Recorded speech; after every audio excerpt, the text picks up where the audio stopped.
Hi friends, நான் தான் உங்கள் Gautham. Welcome to monkey restaurant. இன்றைக்கி நம்ம அந்த வீடியோவில் என்ன பார்க்க போகிறோம் அப்படின்னு பார்த்தீங்கன்னா, ரொம்பவே சூப்பர் டேஸ்டியான ஒரு ரெசிபி தான். என்ன அப்படின்னா பாலக் பன்னீர். பாலாக்கீரையை யூஸ் பண்ணி செய்கிறதுனால இந்த ரெசிபி ரொம்பவே ஒரு ஹெல்த்தியான ரெசிபி. ஆனால் அந்த கீரையோட நம்ம பன்னீர் சேர்க்கறதுனால அதுக்கு ரொம்பவே ஒரு சூப்பர் டேஸ்ட் ஒன்று கிடச்சிரும்.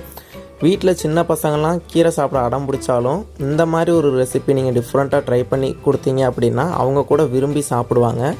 ஸோ வாங்க வீடியோக்குள்ளார போகலாம்.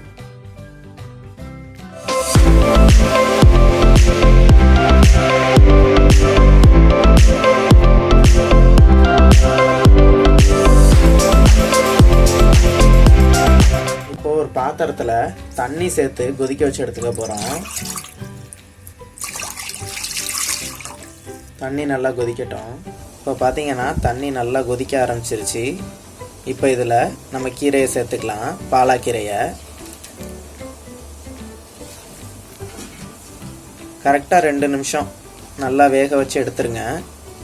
முக்கியமாக ஒன்று நோட் பண்ணிக்கோங்க, கீரை சுடு தண்ணியில் வேகும்போது மூடி போட்டு வேக வைக்கக்கூடாது. அப்படி நீங்கள் மூடி போட்டு வேக வச்சிட்டிங்க அப்படின்னா அந்த பச்சை தன்மையெல்லாம் அது இழந்து கீரை கருத்து போயிடும்.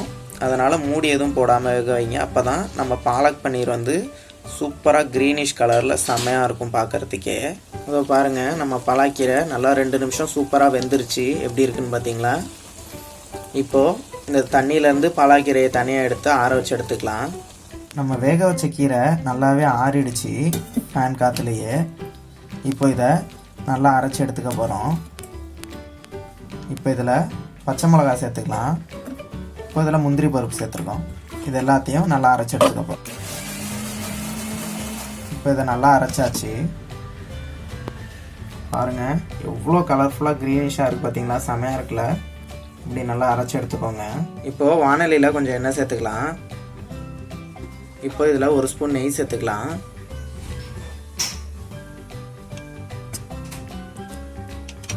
நெய் நல்லா உருகிருச்சு. இப்போ இதில் ஒரு துண்டு பட்டை சேர்த்துக்கலாம். 2 ஏலக்காய், கிராம்பு சேர்த்துக்கலாம். இப்போ இதில் ஜீரகம் சேர்த்துக்க போகிறோம். ஜீரகம் பொரிய ஆரம்பிச்சிருச்சு. எல்லா ஜீரகமும் பொரிஞ்சதும் நம்ம பொடி பொடியாக நறுக்கி வச்சுருக்க பூண்டு சேர்த்துக்கலாம். இஞ்சியை துருவி வச்சுருக்கோம். துருவின இஞ்சியை சேர்த்துக்கலாம். இப்போ இது எல்லாமே நல்லா வதங்கிருச்சு. இப்போ இதில் பொடி பொடியாக நறுக்கி வச்சுருக்க வெங்காயம் சேர்த்துக்கலாம். வெங்காயம் சேர்த்து நல்லா மிக்ஸ் பண்ணி விட்டுக்கோங்க. இப்போது கொஞ்சோண்டு உப்பு சேர்த்துக்க போகிறோம். ஏன் இந்த உப்பு இப்போ சேர்த்துருக்கோம் அப்படின்னு பார்த்தீங்கன்னா, வெங்காயம் சேர்த்துருக்கோம் இல்லையா, அது வதங்கிறதுக்கு எப்போயுமே கொஞ்சம் நிறைய நேரம் எடுத்துக்கும். இதில் நீங்கள் இப்போ கொஞ்சம் உப்பு சேர்த்துட்டீங்க அப்படின்னா இந்த வெங்காயம் சீக்கிரமே வதங்கிடும். அதுக்காக தான் கொஞ்சோண்டு உப்பு சேர்த்துருக்கோம். இப்போது வெங்காயம் இப்போ நல்லா வதங்கிருச்சு. இப்போ இதில் தக்காளி சேர்த்துக்கலாம்.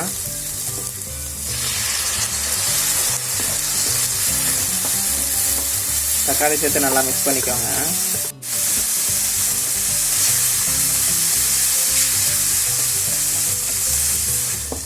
இப்போது தக்காளி நல்லா வதங்கிருச்சு. இப்போ இதில் மஞ்சள் தூள் சேர்த்துக்கலாம். இப்போ இதில் மல்லித்தூள் சேர்த்துக்க போகிறோம்.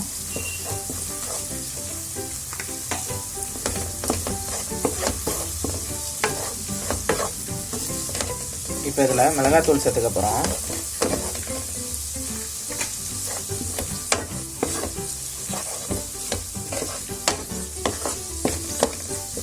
இப்போ இதில் ஜீரகத்தூள் சேர்த்துக்கலாம். இப்போது கரம் மசாலா தூள் சேர்த்துக்கலாம். இப்போ இது எல்லாத்தையும் நல்லா மிக்ஸ் பண்ணிக்கோங்க. பொடியெல்லாம் சேர்த்துருக்கிறதுனால அடி பிடிச்சிரும். அதனால் நல்லா மிக்ஸ் பண்ணிக்கோங்க.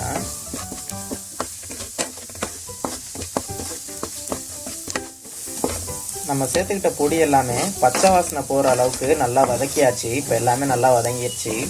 இப்போ இதில் நம்ம நல்லா அரைச்சி வச்சுருக்க பாலாக்கீரை பேஸ்ட்டை இதில் சேர்த்துக்கலாம். பார்க்கவே எவ்வளோ பச்சையாக சூப்பராக இருக்குல்ல? நல்லா மிக்ஸ் பண்ணிக்கோங்க. இப்போது தேவையான அளவு உப்பு சேர்த்துக்கிறோம். கீரைக்கு வந்து எப்பயுமே ரொம்பலாம் உப்பு தேவைப்படாது, அதனால் பார்த்து கரெக்டாக பக்குவமாக சேர்த்துக்கோங்க, இல்லைன்னா உப்பு அதிகமாக போகிறதுக்கான சான்சஸ் இருக்குது.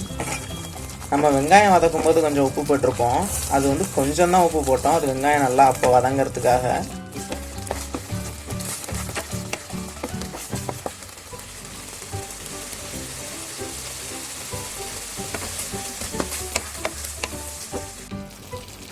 இப்போ இதில் 2 ஸ்பூன் தயிர் சேர்த்துக்கலாம்.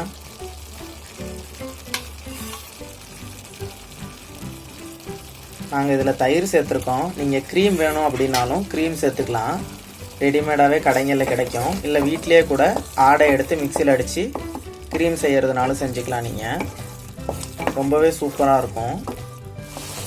இப்போ பார்த்தீங்களா, நம்ம கீரை வந்து சூப்பராக கொதிக்க ஆரம்பிச்சிருச்சு. இப்போ நம்மளோட ஃபைனல் ஸ்டேஜுக்கு வந்துட்டோம். நம்மளோட ஃபேவரட் பன்னீரை இதில் சேர்த்துக்கலாம்.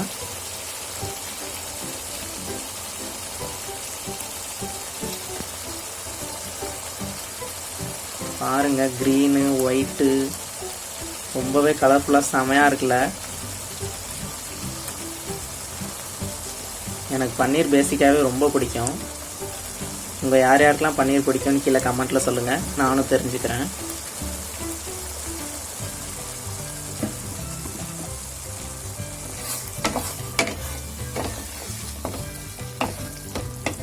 பன்னீர் சேர்த்து நல்லா மிக்ஸ் பண்ணிக்கோங்க. மிக்ஸ் பண்ணிவிட்டு நல்லா ஒரு 2 மினிட்ஸ் நல்லா பன்னீர் இதோடையே நல்லா மிக்ஸ் ஆகிட்டு நல்லா வேகட்டும். நம்ம பன்னீர் சேர்த்து 2 மினிட்ஸ் ஆகிடுச்சு.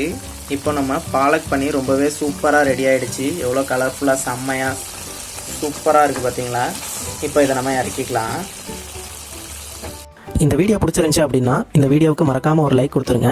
உங்களோட கருத்துக்கள் சந்தேகங்கள் எதாக இருந்தாலும் கீழே கமெண்ட் பண்ணிடுங்க. நம்ம சேனலுக்கு புதுசாக யாரும் வந்திருக்கீங்க அப்படின்னா கீழே இருக்கிற ரெட் கலர் சப்ஸ்கிரைப் பட்டனை கிளிக் பண்ணி நம்ம சேனலை சப்ஸ்கிரைப் பண்ணிக்கோங்க. அப்படியே பக்கத்தில் இருக்க பெல் ஐக்கானையும் கிளிக் பண்ணிக்கோங்க. அப்போ தான் அடுத்தடுத்து நாங்கள் போடக்கூடிய சமையல் வீடியோக்கெல்லாம் உங்களுக்கு நோட்டிஃபிகேஷனாக வந்துடும். தேங்க்யூ.